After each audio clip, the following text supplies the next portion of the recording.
Mulia,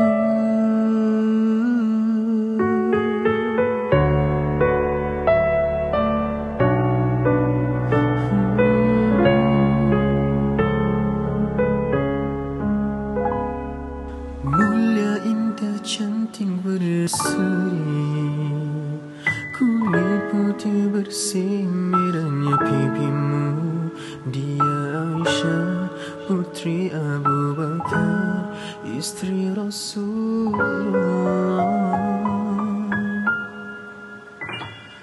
Sungguh Nabi mencintamu, hingga Nabi minum di bekas bibirmu.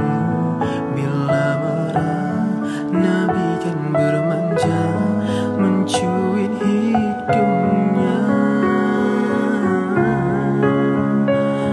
Aisyah, romantisnya cintamu dengan Nabi, dengan baginda kau pernah lari-lari, selalu bersama, hingga ujung nyawa kau di samping Rasulullah. Aisyah, sungguh manis sirah kasih cintamu, bukan persis novel mula benci jadi rindu. Kau istri tercinta, ya Aisyah, ya Humairah.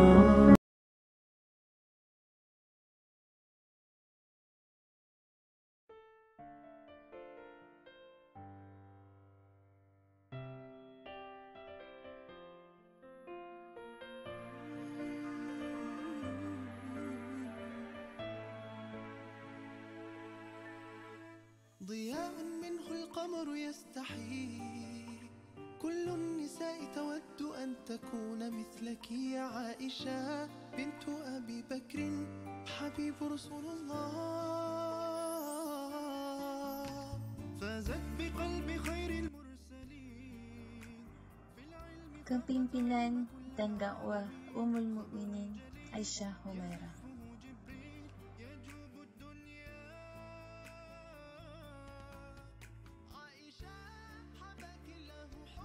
Berikut adalah sejarah ringkas mengenai Aisyah Humairah, iaitu biografi beliau, kepimpinan perjuangan serta sumbangan beliau, dan yang terakhir adalah peristiwa Al-Ifki.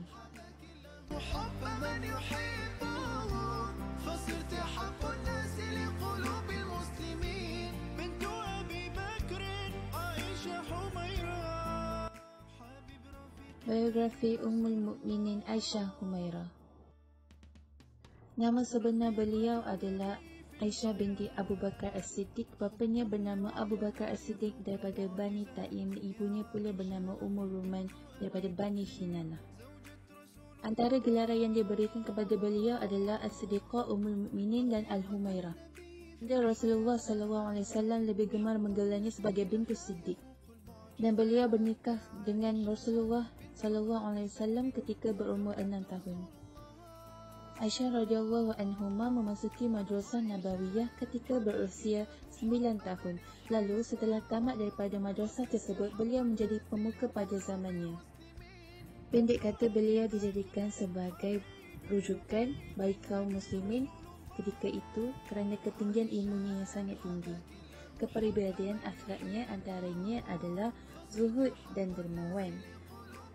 Yang kedua adalah beliau sangat tekun beribadah dan istiqamah.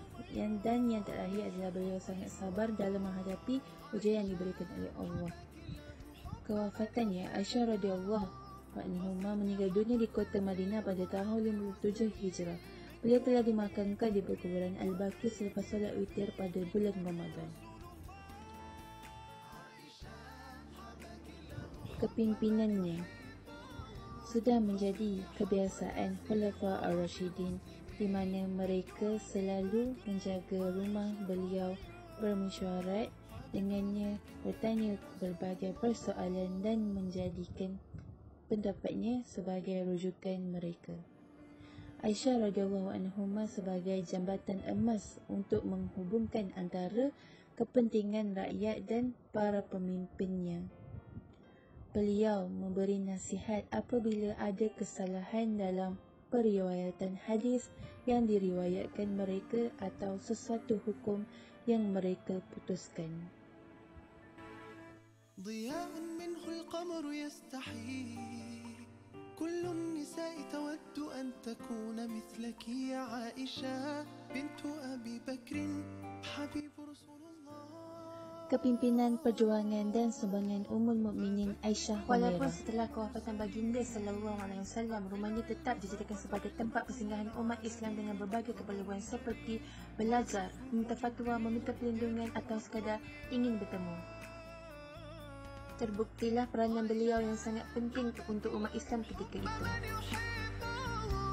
فصرت حب الناس لقلوب المسلمين بنت أبي بكر حبيبي رفيق Perjuangan beliau. عائشة حبك الله حب من يحبه فصرت حب الناس لقلوب المسلمين بنت أبي بكر عائشة حميرة. Pertama, beliau memperjuangkan hak wanita dan kedua, beliau merupakan tokoh mujahidah di medan perang. Aisyah radhiyallahu anhuma membuktikan bahawa hijab bukanlah penghalang bagi kaum wanita Islam menjalankan tugas dan memikul tanggungjawab mereka baik dalam bidang dakwah, pendidikan maupun dalam bidang sosial dan politik. Beliau membantah sekerasnya jika ada yang berusaha merendahkan martabat wanita. Terdapat banyak masalah hukum yang didebatkan oleh para ulama fiqh dan Aisyah biasanya memilih pendapat yang mendatangkan kemudahan kepada kaum wanita kerana beliau lebih mengetahui masalah yang dihadapi kaum sejenisnya. Selain itu, Aisyah radhiyallahu anhuma juga mengangkat fashion wanita muslimah yang menepati syariat Islam. Aisyah radhiyallahu anhuma seorang wanita yang sangat cekal di dalam perjuangannya di medan jihad. Sewaktu perang Uhud, beliau pernah turut sama mengangkat air dengan menggunakan anggota badannya untuk dijadikan sebagai bekalan para mujahidin walaupun usianya masih muda. Seterusnya, Perang Jamal. Perang Jamal digelar di Jamal kerana ketika berlakunya peperangan tersebut, beliau hanya duduk di atas unta. Peperangan ini tercetus apabila berlakunya pembunuhan terhadap Khalifah Uthman radhiyallahu anhuma yang didalangi oleh kaum munafik iaitu Abdullah bin Sabah. Pada ketika itu, Ali radhiyallahu anhuma telah dibai'ah dan dilantik sebagai khalifah Islam yang keempat. Disebabkan perkara itu, sekumpulan umat Islam daripada kalangan sahabat Rasulullah SAW berangkat ke Basrah dengan dipimpin oleh Aisyah radhiyallahu anhuma bagi mencari penyelesaian terhadap apa yang terjadi kepada umat Islam.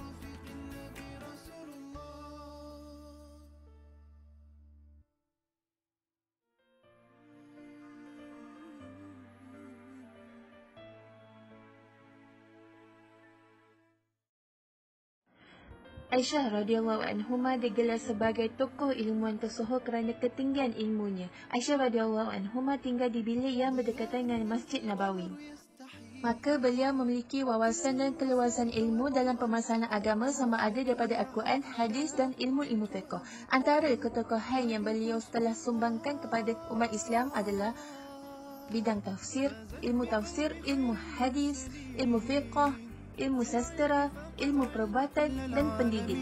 خبر جليل يزفه جبريل يجوب الدنيا عائشة حبك الله حب من يحب Peristiwa Al-Ifki. فصرت حب الناس لقلوب المسلمين بنت أبي بكر حبيبي رفيق النبي رسول الله عائشة حبك الله حب من يحبه فصرت حب الناس لقلوب المسلمين بنت أبي بكر عائشة حميرة حبيب رفيق النبي رسول الله رفيقة النبي في الحياة Setelah Aisyah kembali ke tapak perkemahan, beliau mendapati rombongan tentera telah berangkat tanpanya. Maka beliau terus berkelubung dengan hijabnya dan duduk menunggu di tempat untanya tadi dengan berharap akan datang orang mencarinya selepas ini. Apabila melihat Aisyah tiba bersama Safwan, maka golongan munafikin melihat ini sebagai satu peluang keemasan untuk menabur fitnah jahat mereka. Apabila berita ini sampai ke telinga Rasulullah SAW, Baginda sendiri diam tidak bercakap menantikan wahyu. Baginda juga telah bertanya pendapat beberapa orang sahabatnya mengenai perkara ini. Akhirnya selepas sebulan turunlah ayat yang membebaskan Aisyah daripada tomahan tersebut. الذين جاءوا بالإفك عصبة منكم لا تحسبوه شرا لكم بل هو خير لكم لكل امرئ منهم ما اكتسب من الإثم والذي تولى كبره منهم له عذاب عظيم. حبيبي رفيق النبي رسول الله. عائشة حبك الله حب من يحبه فصرت حب الناس لقلوب المسلمين. بنت أبي بكر عائشة حميرة حبيب رفيق النبي رسول الله. رفيقة النبي في الحياة حب النبي لها يفوق المعجزات. يا عائشة بنت أبي بكر زوجة. Secara kesimpulannya, sebagai seorang wanita Muslim, Aisyah radhiyallahu anhuma merupakan salah satu contoh yang sangat baik untuk mengikuti jejak langkah beliau.